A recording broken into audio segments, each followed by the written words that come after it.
Bonjour à toutes et à tous, merci de votre fidélité à l'Intelligent TV. La revue de presse de ce vendredi 16 avril 2021 s'ouvre avec le nouveau réveil.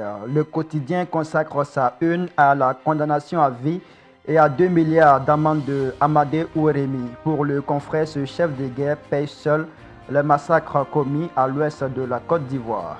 Sur ce même sujet, le Bélier relaie des propos de Rosine Aka, avocate de Ouérémy, qui dit, et je cite, « Une seule personne ne peut pas commettre un génocide ». Ce journal s'intéresse aussi aux 10 premiers jours de Patrick Achille à la tête du gouvernement de Côte d'Ivoire.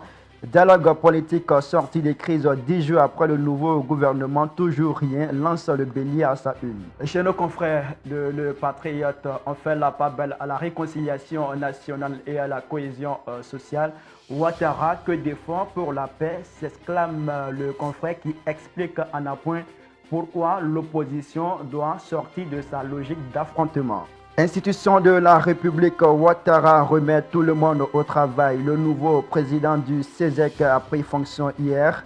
Titre Le Jour Plus qui fait écho de la promesse de Aka Awele, président du CESEC, de poursuivre l'importante œuvre entamée par ses devanciers. Fraternité Matin parle aussi de la prise de fonction de Aka Awele à la tête du Conseil économique, social, environnemental et culturel. Pour le quotidien, le vœu de l'ex-ministre de la Santé et de l'Hygiène publique est de faire du CESEC une institution plus proche des populations. Le journal L'Essor rapporte que la tête du DGA de Fraternité Matin, Serge Abel, est mise à prix pour mauvaise gestion.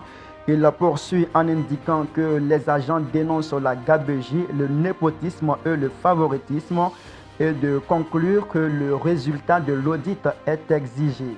À l'intelligent d'Abidjan, l'heure est au questionnement, viol ou violation de la Constitution, qui en veut au Sénat et à son président. S'interroge le journal qui relaie un titre d'appui des déclarations de 2 sénateurs RHDP et PDCI sur le mandat de cette institution. Dans les colonnes de Le Bélier intrépide, on affirme que la nomination de Adama Bictogo en qualité de vice-président à l'Assemblée nationale pose problème aux Ivoiriens.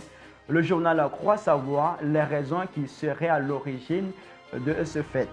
On finit avec le mandat. Le journal nous apprend que les fonctionnaires sont divisés au sujet de l'élection à venir à la MUGFC. Il ajoute que la grogne contre Mesmin Komwe, actuellement à la tête de la structure, prend de l'ampleur.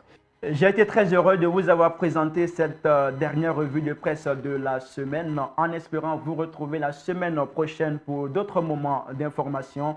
Je vous souhaite de passer un excellent week-end sur l'Intelligent TV. À bientôt.